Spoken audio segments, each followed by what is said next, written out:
Dani? E se eu falo gritando? Daqui a pouco você acha que eu vou pular e te dar uma porrada. Então eu tenho que ter uma voz equilibrada.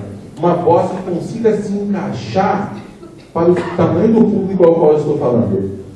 Faça o seguinte exercício. Tem uma música que está na moda hoje, não é isso? Como é o nome dela? É o Rebolation. Eu não vou chamar o Toninho aqui para fazer Rebolation, porque eu sou amigo dele. Mas vou ensinar para vocês uma técnica que pode fazer com que você aumente o tom da sua voz. Quando você está lá no banho, fazendo outras coisas, você pode fazer um exercício. Por exemplo, fechem a boca de vocês. Fechem. Agora faça assim com a sua boca. Segure o ar. Segure. E agora cante Rebolation com a maior potência que você conseguir. Faça isso. Vamos lá, todo mundo. 1, 2, 3, agora.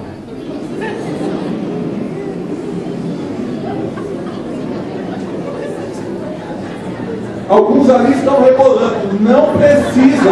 É só cantar. Como esse é um exercício para aqueles que têm voz baixa, trabalhar o tom de voz.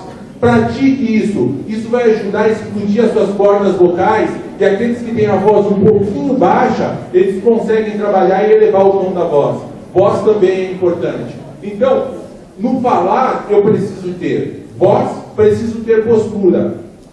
Eu tenho que tomar cuidado também com o meu gestual. Professor, está aí uma coisa que eu sempre me pergunto. Posso gesticular ou não? Sim ou não? Lógico, porque faz parte do ser humano gesticular. O cuidado que eu devo ter é nunca expandir demais. Cuidado com o excesso, com o alongamento. Procure fazer gestos que combinem com a sua silhueta. Ou seja, um pouco para frente, um pouco para o lado, mas sempre em constância com o tamanho do seu corpo. Toda vez que você exceder demais, significa que você está extrapolando no gestual. Então o gesto pode ser feito, ele pode ser trabalhado. O cuidado que eu tenho que ter, qual é?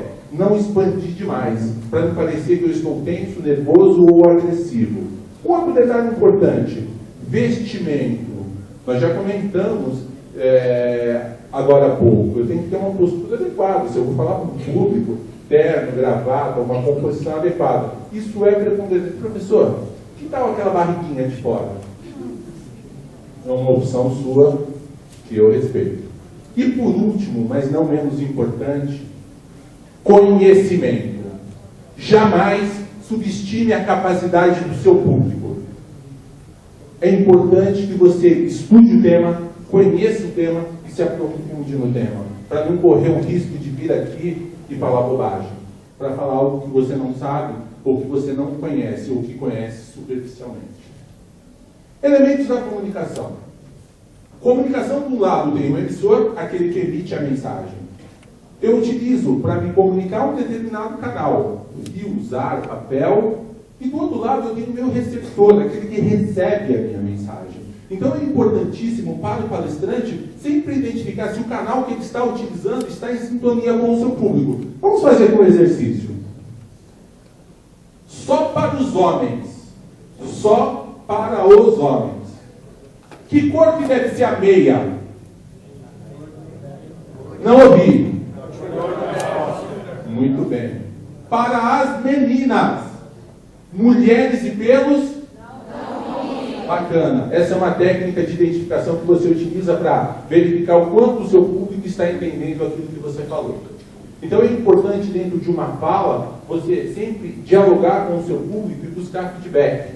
Eu falo, utilizo um canal, eu tenho um receptor do outro lado, mas eu tenho que abrir contato com esse receptor para mensurar se aquilo que eu estou falando está sendo assimilado pelo meu público ou não.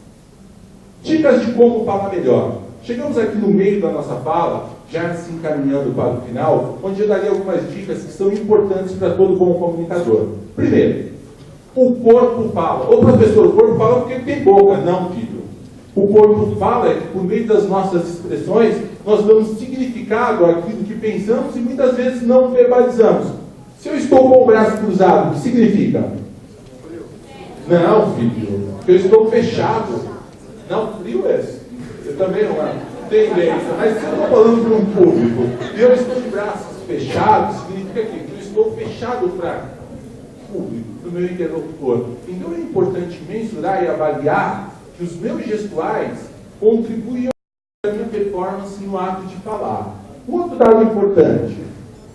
Algumas palavras que revelam insegurança.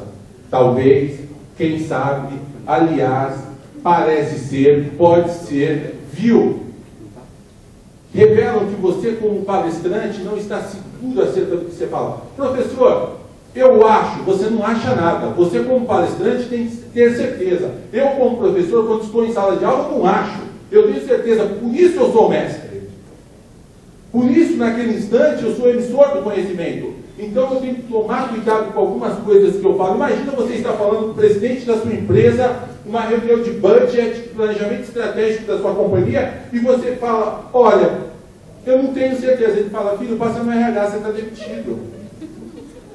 Então, incorpore a sua fala palavras que tenham convicção. Você é senhor do seu conhecimento. Vícios de linguagem. Está aí uma coisa que pega nas pessoas. Um deles é o né. Eu tenho conhecimento, né? Tipo, viu, tipo assim. Alguém aqui fala tipo assim? Melhor não levantar. A princípio, a nível de, pelo amor de Deus, filho. A nível de, não. A grosso modo, então. Também não a grosso modo. Procure não enfeitar. Seja simples. O grande comunicador sempre utiliza como referência o simples. Um dos grandes problemas para as pessoas que falam em público é que, quando elas vão falar, elas estão tensas, inseguras, e elas querem enfeitar na língua portuguesa. E por não estarem habituadas a falar algumas terminologias, acabam comendo bola. O simples é sempre o ótimo. Algumas dicas de como vencer o medo. Peguei a foto de um aluno aqui, mas eu vou me reservar o direito de não dizer quem é. Mas para ilustrar, quando a gente tem medo, o que a gente transpassa ou transparece, não é isso? Primeiro, todos temos medo. Então, encare-o normalmente. Todo ser humano o possui. Segundo, prepare-se muito bem. Estude sobre o assunto, pesquise sobre o assunto. Conhecer o tema é sua obrigação. Terceiro, se alguém te convidou para fazer alguma coisa, é porque você pode. Ninguém convida um Zé Mané, um meia-boca.